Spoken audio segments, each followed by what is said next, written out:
Volume 7 of RWBY is poised to introduce us to a number of new characters, one of which being this lovely young lady right here, who was only introduced to us in the Volume 7 intro, as well as briefly hinted at in the background of RWBY Volume 7 Episode 1.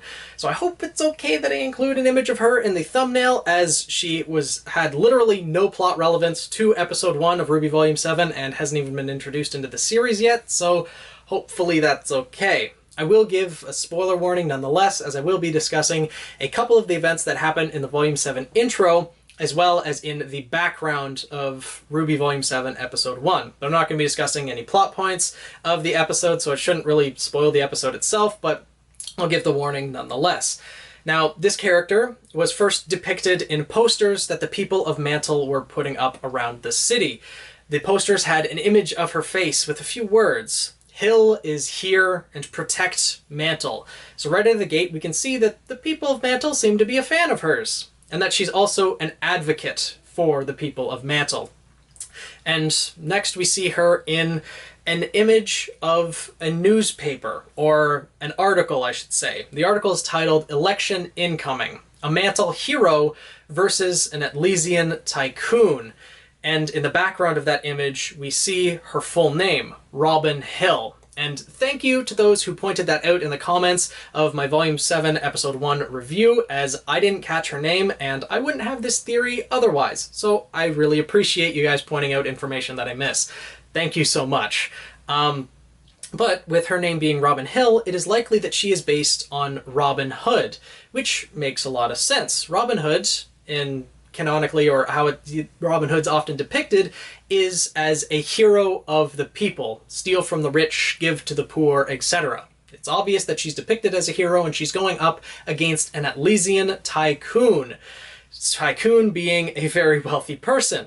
And that wealthy person is likely Jacques Schnee. As we saw in the Volume 7 intro, this is the first image we actually got of her. That's not just an image in a poster or newspaper. We got to see her staring at a screen that had a picture of Ironwood, and the people of Mantle were angry at it, throwing rocks and everything, but when a rock hit the image, it glitched to Jacques Schnee, which kind of tells me that she's going up against kind of the government at large, but namely Jacques Schnee, maybe advocating for better working conditions, better pay, just better conditions for the people of Mantle in general. We don't actually know, and I don't really have that many speculations, but, you know, we can guess at that at least. But in the intro, we also get another scene with her, where she is fighting Tyrion, or rather, I should say, Tyrion is attacking her, and someone comes to join her in the fight against Tyrion. Qrow.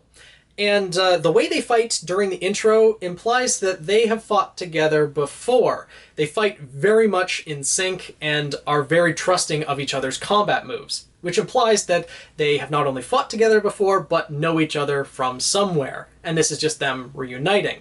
Now, if we look at how Robin Hood has been depicted in literature and movies and things like that, well, obviously, you know, hero of the people, steal from the rich, give to the poor, but Robin Hood is often depicted as a bandit. So, in the RWBY series, is there any bandits or tribe of bandits that we know? Well, of course there is. The Schnee family. Or, in all seriousness, the Bronwyn tribe.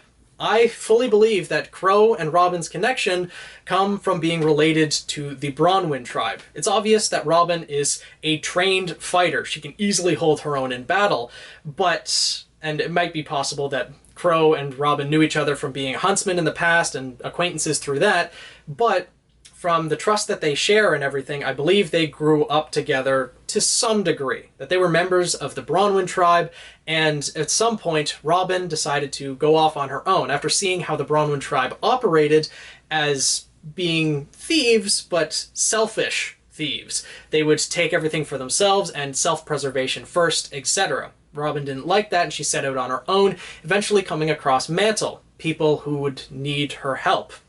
And she eventually started helping them out, became the hero of the people, and is going up against the wealthy powerhouses of Atlas, which makes a lot of sense. And this would also give another reason for Raven returning to the series, because if Robin Hill was a member of the Bronwyn tribe, she might still actually have contact with Raven. She might actually be one of Raven's only actual friends or something along those lines. And I always thought that Raven was going to come back to the series because she is the only one who knows about Watts being connected to Salem. So it would make sense that she has to come back so that she can relay that information to everyone else and they can actually put up some sort of a fight without letting Watts run rampant throughout Atlas, controlling anything and everything he wants to. Unfortunately, she may not actually return to the series. I really hope she does and brings Tai Yang with her, and then we can have a Team Stark reunion, get a Team Stark flashback, all of that. I hope that happens. But it could also be the case that for this volume, maybe Raven's not ready to deal with her brother yet again, or ready to face Yang again, or something like that. So she would use her portal to go to her friend Robin and relay that information, so then Robin can relay it to everyone else, and they can actually, you know, put a stop to whatever Watts is doing behind the scenes. It would make a lot of sense. Plus, I also want to point out, the Bronwyn tribe seems to have, you know, a little bit of a theme. Raven, Qrow, and now Robin. All of them are birds. And, you know, the old saying, birds of a feather flock together, they're a tribe, you know, it kind of might make sense. Plus, I think there's a birds of a feather ship, and Qrow and Robin, I could see that being a ship. I want to know more about this character. I want to see her and Qrow's interactions. That would be something that I would love to see, and I think I would get on board that train as well. So, you know, we'll see how things go. The last thing I want to touch on is the speculation that Robin might be the Winter Maiden, which honestly is entirely possible. I personally would still like to believe that Weiss's mother, Willow Schnee, is the Winter Maiden, but that's just my own personal desire. It's fully possible that Robin could be the Winter Maiden. And if that's the case, it makes me wonder as to who her powers would pass on to if she were to pass away. In Willow's case, it would likely be Weiss or Winter, but Robin, we have no idea. It could be that she might form a connection with one of the characters in our main crew from Team Juniper or Team RWBY, most likely, or it could also be that someone from the villain's side comes in contact with her and ends up taking her out and getting the maiden powers. Maybe Cinder will get a second maiden power, or maybe Neo could become a maiden.